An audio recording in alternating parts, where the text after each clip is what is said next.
చంద్రబాబుకు ఇక దుర్దినాలు స్టార్ట్ అయినట్లేనా? ఏమిటి మూఢ విశ్వాసాలు, దుర్దినాలు ఏంటి, గ్రహాచారాలేంటి, నాన్ సెన్స్ అని తిట్టుకునే ముందు ఓసారి వివరంగా మాట్లాడుకుందాం. ఆస్ట్రో గురు వేణుస్వామి ఏదో చెప్పాడు, ఇక దుర్దినాలు స్టార్ట్ అయినట్లే అనే జోస్యాన్ని నమ్మండి నమ్మకపోండి, ఓసారి మనమే విశ్లేషించుకుందాం. కొంతకాలంగా చంద్రబాబు ఎంత ప్రయత్నించినా మోదీ కనీసం అపాయింట్మెంట్ కూడా ఇవ్వడం లేదు.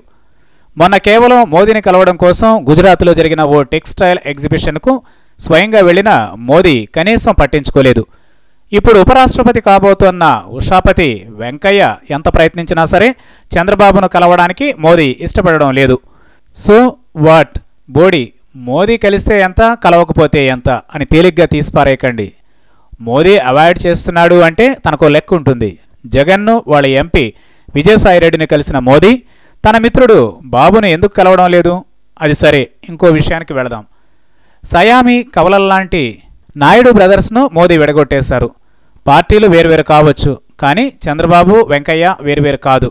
ఒక్క ముక్కలో చెప్పాలంటే వెంకయ్య ఢిల్లీలో ఉన్న చంద్రబాబు ప్రతినిధి.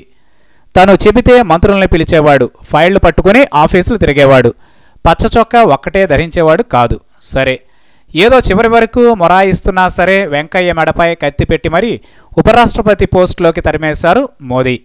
లేకపోతే ఏదైనా రాష్ట్రానికి గవర్నర్గా వెళతావా, లేదా ఏదైనా పార్టీ పదవిలోకి పంపించమంటావా అని నిర్బంధంగానే అడిగారట.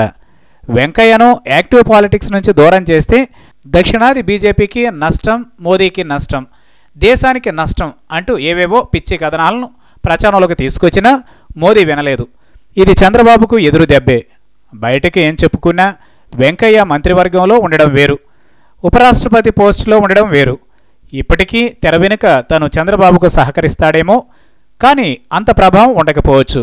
సరే, తప్పనిసరై నవ్వు మొహం పెట్టుకుని వెంకయ్య రాజీ పడిపోయారు, నామినేషన్ వేసేశారు.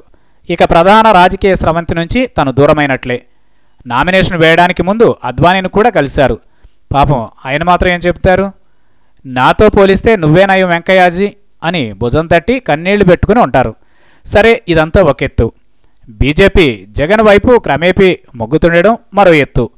ఇది జగన్కు ఉపకరిస్తుందా, బిడిసి కుడుతుందా అనేది పక్కన పెడితే చంద్రబాబుకు ఎంతో కొంత నష్టమే అనేది తథ్యం.